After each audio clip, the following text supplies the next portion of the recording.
يشاء كيف يشاء ويرحم ما يشاء بما يشاء كيف يشاء تعذيبه المسيئين عدل وعفوه تفضل ونشهد أن محمدًا سيد المرسلين وخير المبشرين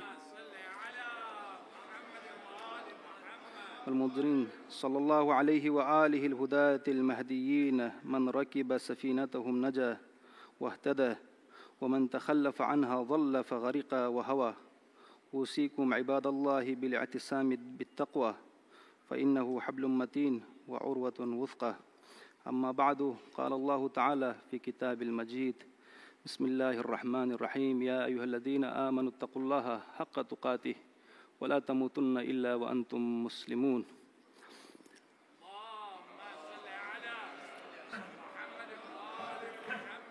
مومنین کرام، سب سے پہلے میں اپنی ذات کو، اس کے بعد آپ تمام مومنین کو تقوی الہی اختیار کرنے کی دعوت دیتا ہوں، اس لیے کہ پروردگار نے قرآن مجید میں جس چیز کو سب سے زیادہ ذکر کیا، جس چیز کی طرف سب سے زیادہ دعوت دی ہے، وہ تقوی الہی ہے۔ پروردگار نے قرآن مجید میں جن چیزوں کو انسان کی وجہ فضیلت قرار دی ہے، ان چیزوں میں سے سب سے جو پہلی چیز ہے وہ تقوی الہی ہے۔ 4 چیزیں پروردگار نے قرآن مجید میں وجہ فضیلت کے طور پر بیان کیا، اس میں سے سب سے پہلی چیز وہی تقوی ہے کہ جس کے بارے میں پروردگار نے ارشاد فرمایا یا ایھا الناس انا خلقناکم من ذکر و انثی وجعلناکم شعوبا وقبائل لتعارفوا ان اکرمکم عند اللہ اتقاکم۔ اے بنی نوع انسان، ہم نے تجھے ایک مرد اور ایک عورت سے پیدا کیا۔ قرآن مجید کا یہ اسلوب ہے کہ کبھی مومنین سے مخاطب ہوتا ہے، کبھی مسلمانوں سے، اور کبھی انسان سے مخاطب ہو کر کے پروردگار قرآن میں بات کرتا ہے۔ اس آیت میں پروردگار انسانیت سے مخاطب ہے اور کہہ رہے ہیں کہ اے انسان، ہم نے تجھے ایک مرد اور ایک عورت سے پیدا کیا۔ وَجَعَلْنَاكُمْ شُعُوبًا وَقَبَائِلَ لِتَعَارَفُوا، اور ہم نے تجھے مختلف شعوب و قبائل میں تقسیم کر دیا اس لیے کہ تاکہ تم ایک دوسرے کو پہچان سکو۔ اور یاد رکھو کہ یہ مختلف قوم و قبیلوں میں تقسیم ہونا تمہارے رنگ و رنگت وجہ فضیلت نہیں ہے، جو وجہ فضیلت ہے وہ تقوی الہی ہے۔ پروردگار کے سامنے، پروردگار کے نزدیک وہی باعث فضیلت ہے جو تقوی الہی اختیار کرتا ہے۔ اور دوسری جو چیز جس کی طرف قرآن نے انسان کو دعوت دی، جس سے وجہ فضیلت کے طور پر پروردگار نے انسان کو جس چیز کی طرف دعوت دی، وہ ہے علم۔ جس کے پاس علم ہوگا وہ افضل ہوگا اور وہی باعث فضیلت ہوگا۔ قرآن مجید کی بہت ساری آیتیں ہیں کہ جو اس چیز کے اوپر انسان کو دعوت دیتی ہے۔ قرآن مجید میں پروردگار نے ارشاد فرمایا امن ہوا قانت آناء اللیل ساجدا وقائما ويحذر الآخرة ويرجو رحمة ربه قل هل يستوي الذين يعلمون والذين لا يعلمون انما يتذكر اولو الالباب۔ کیا مشرک اور وہ لوگ برابر ہو سکتے ہیں جو رات کی تاریکیوں میں اٹھ کر پروردگار کے حضور سجدے کی حالت میں اور قیام کی حالت میں عبادت کرتا ہے؟ امن ہوا قانت آناء اللیل ساجدا، یہ رات کی تاریکی میں اٹھ کر پروردگار کے حضور میں سجدہ ریز ہونا اور پروردگار کے حضور اپنے گناہوں کا اعتراف کرنا، یہ پروردگار نے وجہ فضیلت قرار دی۔ اور اسی میں آگے فرمایا هل يستوي الذين يعلمون والذين لا يعلمون، کیا جاننے والے اور نہ جاننے والے برابر ہو سکتے ہیں؟ انما يتذكر اولو الالباب، جو صاحبان فکر ہے، جو صاحبان اولو الالباب ہے، وہی اس چیز سے تذکر حاصل کر سکتے ہیں۔ عزیزان گرامی، اس آیت میں پروردگار نے علم کو مطلق رکھا ہے، یہ نہیں کہا ہے کہ جس کے پاس یہ فلاں چیز کا علم ہوگا وہ افضل ہوگا۔ اگرچہ بہت ساری روایتوں میں علوم کی درجہ بندی کی گئی ہے، لیکن اس آیت میں پروردگار نے علم کو مطلق رکھا ہے۔ آج کے زمانے میں یا جس زمانے میں جس علم کی سب سے زیادہ ضرورت ہوگی، اس علم کو حاصل کرنا ہر مسلمان کے اوپر فرض ہے۔ بسا اوقات کچھ چیزیں واجب کفائی ہوتی ہے، اور وہ واجب کفائی جب کوئی ادا کرے تو دوسرے بندے سے وہ ساقط ہو جاتا ہے، لیکن اگر کوئی زمانے میں وہ ضروریات انسان جو مسلمانوں کی ضرورتیں ہیں کوئی پوری کرنے والا نہ ہو تو وہ واجب ہر کسی کے اوپر واجب رہ جاتا ہے کہ اس کو کسی بھی صورت میں ادا کرنا ہے۔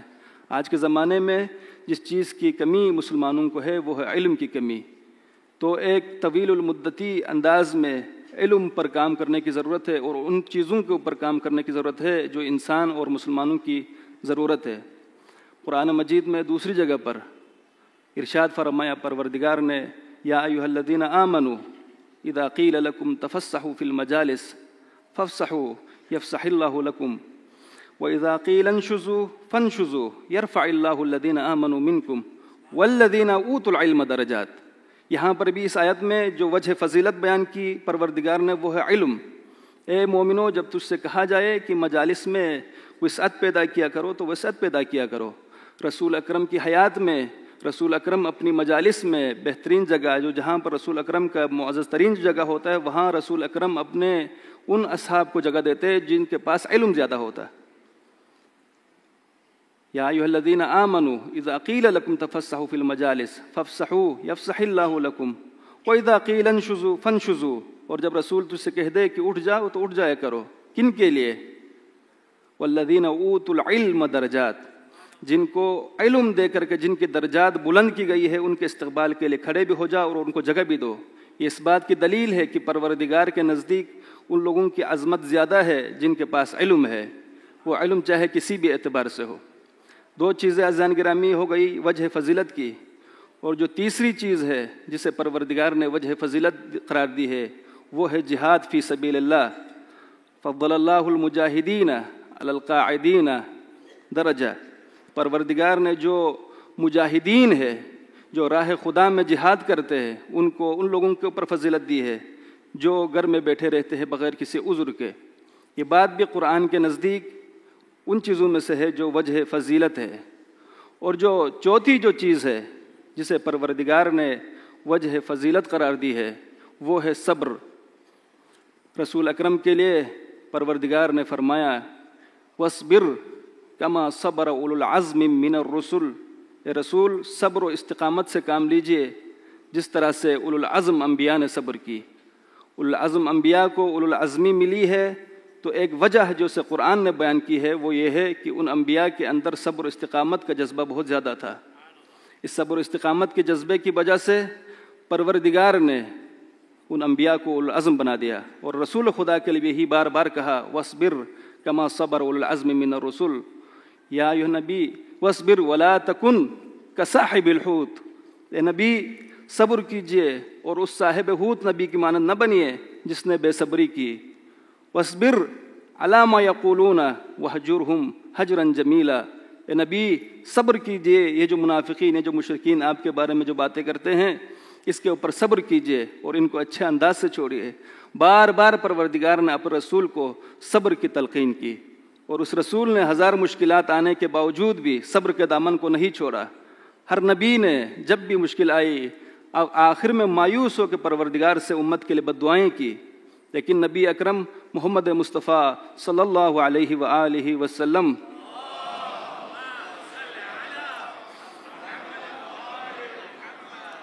رسول اکرم ہزار مشکلات سہنے کے باوجود رسول اکرم نے فرمایا کہ میرے اوپر وہ مصیبتیں اور وہ آزمائشیں آئی جو کسی نبی کے اوپر نہیں آئی، اس کے باوجود اس رسول نے کبھی اپنی امت کے لیے بددعا نہیں کی۔ یہ اس بات کی دلیل ہے کہ سب سے زیادہ صبر اور سب سے زیادہ صبر رسول اکرم کے اندر موجود تھی۔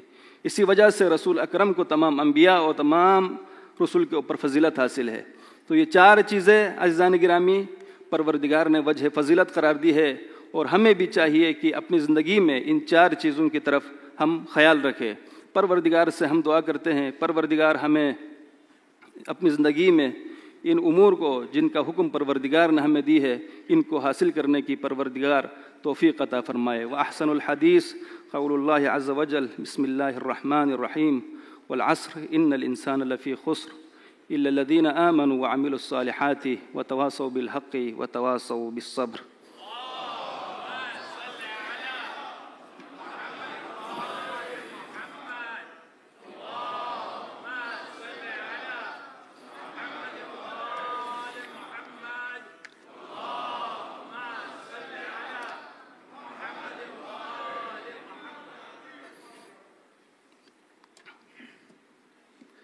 بسم اللہ الرحمن الرحیم الحمد للہ رب العالمین والصلاة والسلام علی اشرف الانبیاء والمرسلین وآلہ الطیبین الطاہرین اما بعد قال اللہ تعالی فی کتاب المجید فرقان الحمید بسم اللہ الرحمن الرحیم ولا يحسبن الذین کفروا انما نملی لهم لیزدادوا اسما۔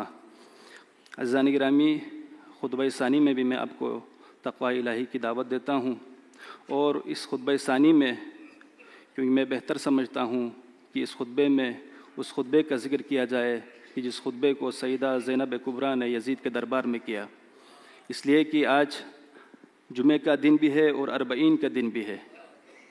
اربعین کا دن اس بات کی واضح دلیل ہے حسین ابن علی اور سیدہ زینب سلام اللہ علیہا کی معجزہ، اس لیے کہ سیدہ زینب نے کہا تھا دربار یزید میں کہ تم ہمارے ذکر کو کبھی مٹا نہیں سکو گے۔ جس طرح قرآن میں معجزات ہے، اسی طرح سے ان سیدانیوں کے اور ائمہ اہل بیت کے اقوال میں معجزات ہے۔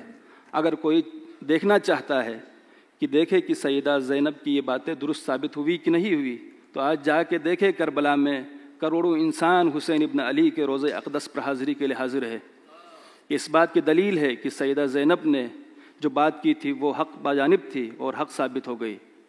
عزیزان گرامی، اربعین کے دن ہمیں یہ ذرا سوچنا پڑے گا کہ وہ کون سی چیزیں تھی کہ جس کے بعد یزید جیسا ظالم و فاجر اور جابر حکمران سیدہ زینب اور سید سجاد کے خطبوں میں 3 سال کے عرصے میں حکومت ختم ہو گئی۔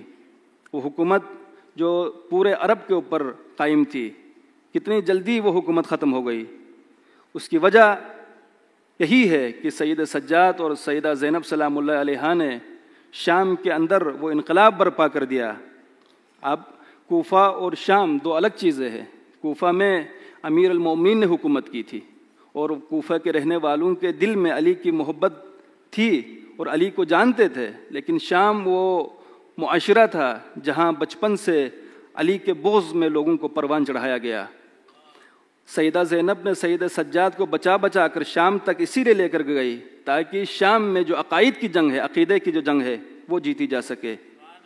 تو میں آج پیش کروں گا یہاں پر بہتر ہی سمجھتا ہوں کہ سیدہ زینب سلام اللہ علیہا کا وہ خطبہ کہ جس کے بعد انقلاب برپا ہو گیا، آپ کے سامنے وہ متن پڑھ کے سناؤں۔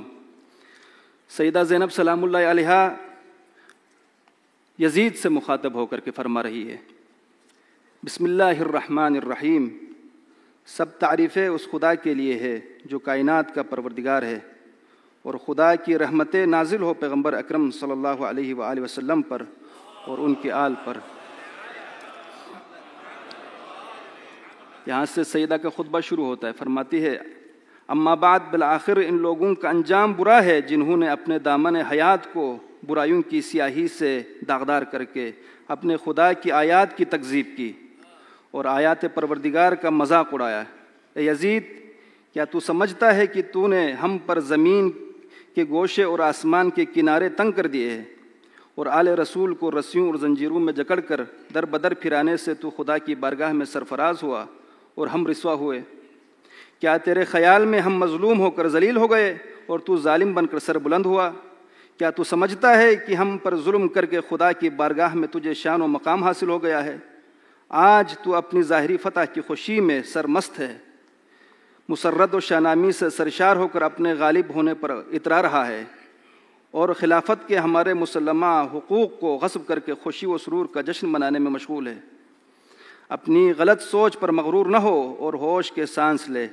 کیا تو نے خدا کا یہ فرمان بلا دیا کہ حق کا انکار کرنے والا یہ خیال نہ کرے کہ ہم نے انہیں جو مہلت دی ہے وہ ان کے لیے بہتر ہے، بلکہ ہم نے انہیں اس لیے ڈیل دے رکھی ہے کہ جی بھر کر اپنے گناہوں میں اضافہ کرے۔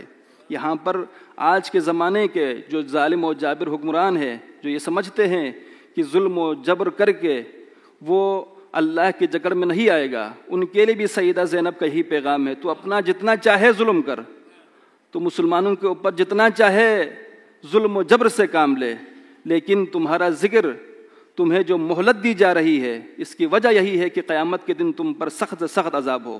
دنیا میں چاہے جتنا ظلم کرو، آخرت میں پروردگار کے ہاتھ سے تمہیں بچنا نہیں ہے۔ بلکہ ہم نے انہیں اس لیے ڈیل دے رکھی ہے کہ جی بھر کر اپنے گناہوں میں اضافہ کر لے، اور ان کے لیے خوفناک عذاب معین کیا جا چکا ہے۔